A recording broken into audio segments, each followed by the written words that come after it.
আমাদের দেশের রাজনৈতিক অস্থিরতা বিশৃঙ্খলা এখনো চলছে, চলমান, চলতেছে। একদল আর এক দলকে দোষারোপ করছে, একদল আর এক দলকে দেখতে পারছে না, দোষারোপ করছে। যেভাবেই হোক, তর্কে হোক, বিতর্কে হোক, একটা দল আর একটা দলকে অলওয়েজ পরাস্ত করার চেষ্টা করছে। তাহলে আসলে এই যে গণ অভ্যর্থনটা হইলো, তো লাভটা হইলো কি? এত পোলাপাইন, এত বাচ্চা কাচ্চা মনে করেন জীবন দিয়ে দিল, দুধের বাচ্চারাও জীবন দিয়ে দিছে, ঠিক আছে। এরপর স্বৈরাচারকে অনেক রক্ত টক্ত ঝরাইয়া তারপর কি দীর্ঘ 15 বছর পরে এই ডিক্টেটর স্বৈরাচার, ক্ষমতাশালী স্বৈরাচারকে কি করছে? হাঁটাইলাম আমরা দেশ থেকে, সে পালায়ন করলো। তো এই যে পালায় গেল, এখানে লাভটা হইলো কি? এখন যদি আমরা একদল আর এক দলকে দোষারোপ করি, একদল আর এক দলের সাথে কামড়াকামড়ি করি, আমরা যদি এখনো সেই রকম হায়নার মতো আক্রমণ করতে লিপ্ত থাকি, তাহলে আমরা তো জাতি হিসেবে আর ভালো হইতে পারলাম না। আমরা তো আবার যখন যে দলটা ক্ষমতায় আসবে, সেও একই পন্থা অবলম্বন করবে, সেও চাইবে যে আমিও লং টাইম ক্ষমতায় থাকি, জনগণের দরকার নাই, জনগণের গুল্লি মারি, আমি ক্ষমতায় থাকবো, ক্ষমতা আমার, ঠিক আছে। তো আমরা তো ঐক্য করার কথা ছিল, আমরা ঐক্য করব, প্রতিটা দল আমরা ঐক্যবদ্ধ হব, ঐক্য করব।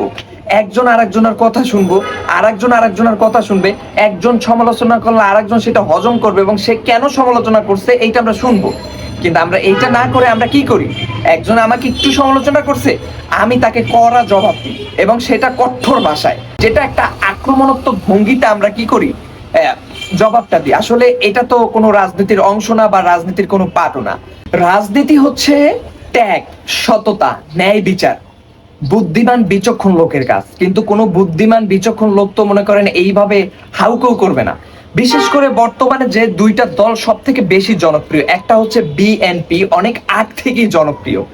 দেশ ঘাট যেখানেই হোক না কেন, বিএনপির লোকজন আছে, সমাবেশ আছে, পোলাপাইন থেকে শুরু করে সবাই আছে। শহীদ প্রেসিডেন্ট জিয়াউর রহমানকে আমরা শ্রদ্ধা করি, আমরা ভালোবাসি। বেগম জিয়া একজন কি আপসীন নেত্রী, আমরা তাকে পছন্দ করি, ভালোবাসি। এখানে কোনো কোনো কথা নাই। বাট এখন বর্তমানে যদি এই দলটার ভিতরে চাঁদাবাজি থাকে, ধুরান্দার থাকে, বদমাইশ থাকে, টেন্ডারবাজি থাকে, তো এখন এখানে তো কিছু করার নাই। যদি একটা জিনিস সত্যি হয় সেটাকে বলতে হবে। আবার এই জামাত ইসলাম বিএনপির সাথে একসময় জোট কইরা রাজনীতি করছে, বিএনপির সাথেই ছিল, একজন আরেকজনের প্রশংসা করছে, প্রশংসা পঞ্চমুখ ছিল। আমি দেলোয়ার হোসেন সাইদির মুখে অলওয়েজ বিএনপির যে নেতা কর্মী আছে, বিশেষ করে জিয়াউর রহমান, সে স্বাধীনতার ঘোষক, সেটা বড় গলায় বলছে। বেগম খালেদা যে একজন আপসহীন নেত্রী, সেও এটা বলছে, তার মুখ থেকেই আমার এই কথাগুলো শোনা, ঠিক আছে। এছাড়া আমরা জিয়াউর রহমানকে অনেক আগ থেকেই জানি, বই পুস্তকেও পড়ছি যে সে স্বাধীনতার ঘোষক।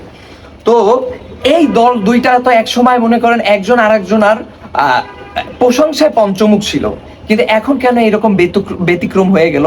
আমরা এক দল আর এক দলকে কটক্ষ কইরা কথা বলি, হিংসার ছলে কথা বলি, রাগের ছলে কথা বলি, আমরা মনে করেন ক্ষোভ ঝাড়ি। হ্যাঁ, সমালোচনা একজন করবে, আমরা আবার সেইটার একটা সুস্থ জবাব দেবো। আসলে সে কেন সমালোচনা করলো, আসলে ফলসটা কি, আমার আসলে ফলসটা কি, সে কেন করলো, এইটা যেন সে না করতে পারে।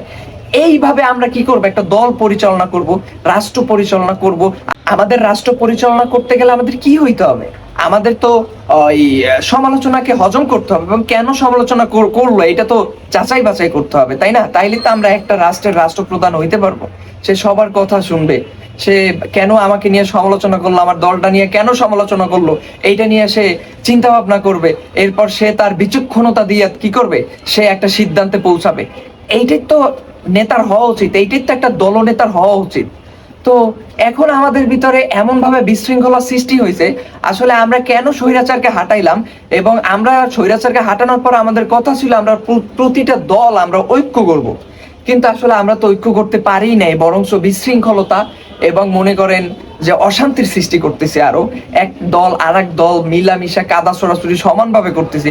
আসলে এটা তো ঠিক না। আমরা যদি এইভাবে কাদা ছোড়াছুড়ি করি, আমরা যদি দলে দলে বিভক্ত হয়ে থাকার চেষ্টা করি, আমরা যদি চিন্তা করি ওরে যদি সুযোগ দিই তাইলে ও সব খাইয়া হালাইবা, আমার পকেটে কিছু করবে না, এইভাবে আসলে করলে আমরা আসলে রাজনীতির মাঠে বেশি দিন টিকতে পারবো না। সর্বোচ্চ গেলে এইভাবেই আমরা টিকতে পারবো, কিছুদিন আমরা ক্ষমতায় থাকবো, ক্ষমতায় থাইকা এরপর দেশটার অস্থির করব, অশান্তির সৃষ্টি করব, এরপর আমাদের পরিণতি হবে একই রকম। অতএব আমাদেরকে আমাদের বিবেক দিয়া, বুদ্ধি দিয়া চিন্তা করে এরপর হচ্ছে গিয়ে সমস্ত দল একত্রিত হইয়া ঐক্য করে এরপর আমাদেরকে একটা রাষ্ট্র পরিচালনা করতে হবে। একক কোনো দল নিয়া তারপর রাষ্ট্র পরিচালনা করা যাবে না।